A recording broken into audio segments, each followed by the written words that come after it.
And we're back. Now, I mentioned earlier we're going to be talking about Tulsa's underground.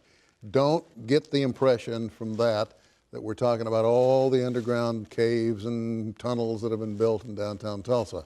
No, we're talking about something that really connects with young folk all over the United States and Canada and really other parts of the globe as well. We're talking about music, a different form of music, something you may not be familiar with.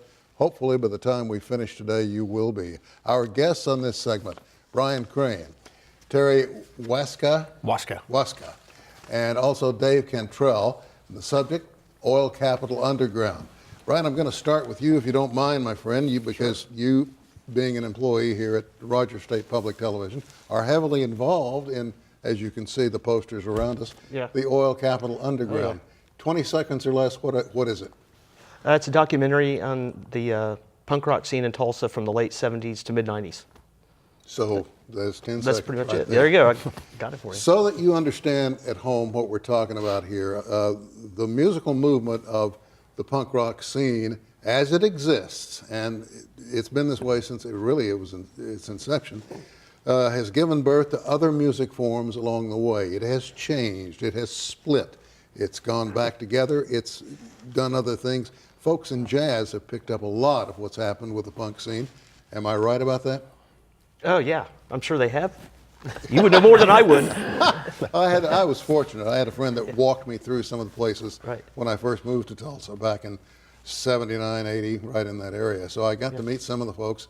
And some of the musicians I saw in your documentary, I met when I first came to town. So that was kind of a treat. Yeah. So which ones? Do you remember? I remember 2 drummers and a sax player. And I saw the sax player, but he wasn't playing last night when I looked at the video. No, probably not. Not in that stuff. No. All right. We've got a video we're going to share with you. And first, Bryan, what are we going to see in this first bit of video?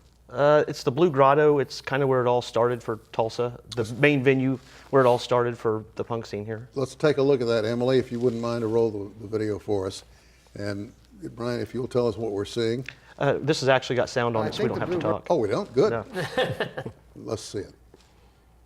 I think the Blue Grotto is where it really all started, to kind of get to a larger audience.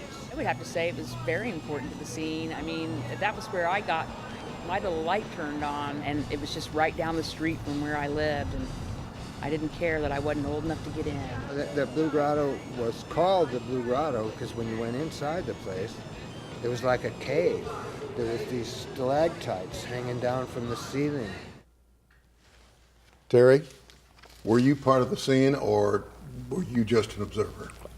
In the Blue Grotto days, that was before me. I was in the 5th grade, so I hadn't really picked up any instruments at that point. Okay, let's jump ahead. Yes, I was in the scene. So you were part of it. Dave and I were in a band in late 80s, mid 80s, late 80s called Asylum, and after that band broke up, I wound up in Pitbulls on Crack. He wound up in Bunnies of Doom, and we've been playing ever since. I'm still in a band. I'm 50 and I'm still in a band. It's still a lot of fun, isn't it? Yep.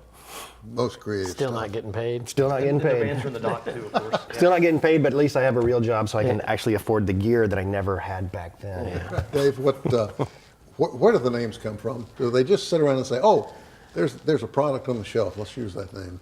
Well, you know, a lot of them wanted to make a statement and some of them were, trying to be outrageous or to grab your attention, because it was all flyers on the wall, so it had to say something to draw your eye to it.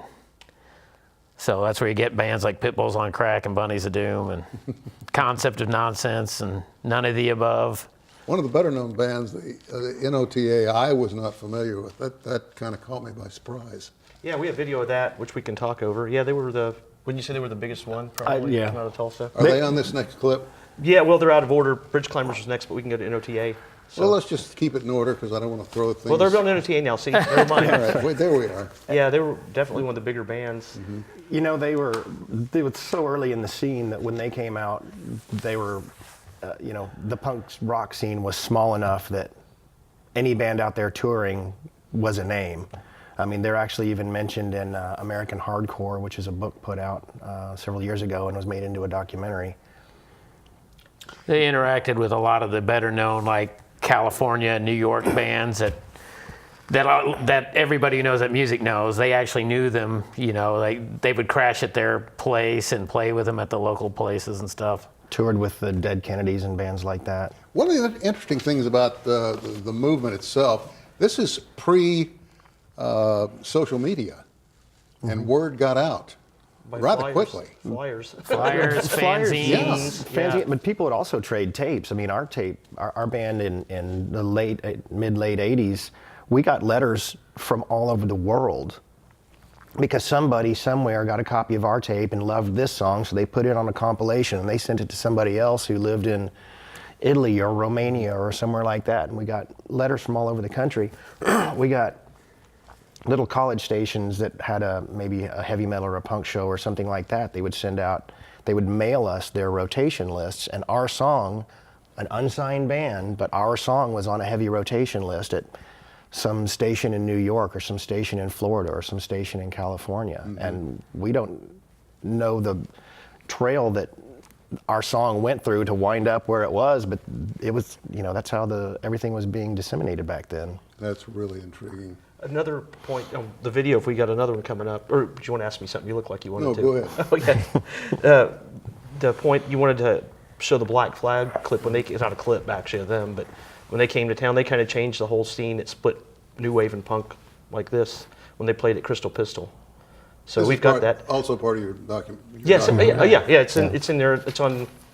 It's 25 seconds long with audio, so we don't have to talk. Okay, got you, Brian. Emily, would you roll that one for us, please, the next video?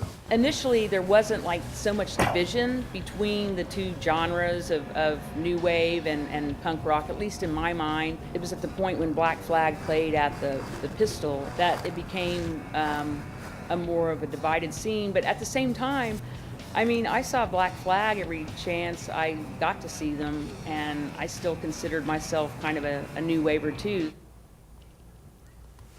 Now then, your documentary has already received one good size award. Tell us about it. Yeah, the Barcelona International Film Festival, the Gold Lion Award, which we think it means it's really good because it's gold. Yeah, we actually tried to research it, but a lot of people entered, so it's a big deal. We talked to, Terry, he knows us. He talked to somebody over there, Greg. Yeah, actually, the funny thing is, one of the guys in one of the bands was in the original guitar player for Bunnies of Doom, and he was living in Spain at the time, and he said, enter the Barcelona Film Festival. So we said, okay, and we did. When we won, I tagged him on Facebook, and he said that wasn't the one I was talking about. He meant a little small Barcelona Film Festival that was just for music docs. He said, you just won a big one. Really? Yeah, that's we accidentally entered the wrong one and won it. God, that's great. Yeah. That's fantastic stuff. Now, it will air here on Rogers State Public Television on December 11th. Right, Is 8 that o'clock. correct? Yeah. And plans are to enter it in another competition, am I right? Yeah, now that when it airs here, it makes us eligible for a lot of other things, so, yeah. We have some more video I'd like to take a look at. This is NOTA. Oh, we just saw NOTA. Oh, I thought we were doing that again. No, we're back. Bridge Climbers is the one we skipped. Buddy Fallis was prosecuting attorney here in Tulsa for several years. He's a friend of mine.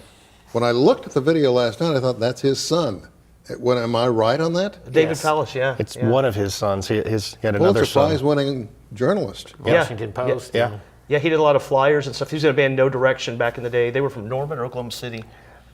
Norman. They were OU students, or at least he was. And then he came here and did flyers for Icon for a lot of shows that went through there. And and this is just, then him talking about then he various wrote things. for the World and covered a lot of the bands at the time. Gave a lot of, got us in press. So Yeah, I sent him questions, and he lives up in D.C., and he sent us, I think D.C., somewhere up there. He works for the Post. And he sent us his interview. He shot it himself. We gave him questions, and we put him in. So His younger brother was also in a band when we were in college, and it was one of our favorite bands, but it wasn't really punk, or it didn't quite fit the genre to make it into our documentary. It was a kind of a different sound. Tall Tales was one of our favorite bands. We got about a minute and a half left. We're headed for, I don't know, a lot of folks refer to it as an apple basket turnover in commercial rock. And people have been predicting it for a long time. Rolling Stone the other day, Rolling Stone magazine said, it's time to roll the apples. Do you see the punk rock scene changing? Do you think there's a change coming there? I don't know, to my son, who's almost 11, I think rock is like what Lawrence Welk was to me. So I don't know. Hopefully, it needs something new. But my kid's in his 20s, and he's still going to shows. They're still everywhere. There's still basement parties. There's still clubs. Well, it seems as though that punk is a constantly evolving thing. Well, the right kind is. Some of it just stays the same. Yeah, still play basement shows and stuff.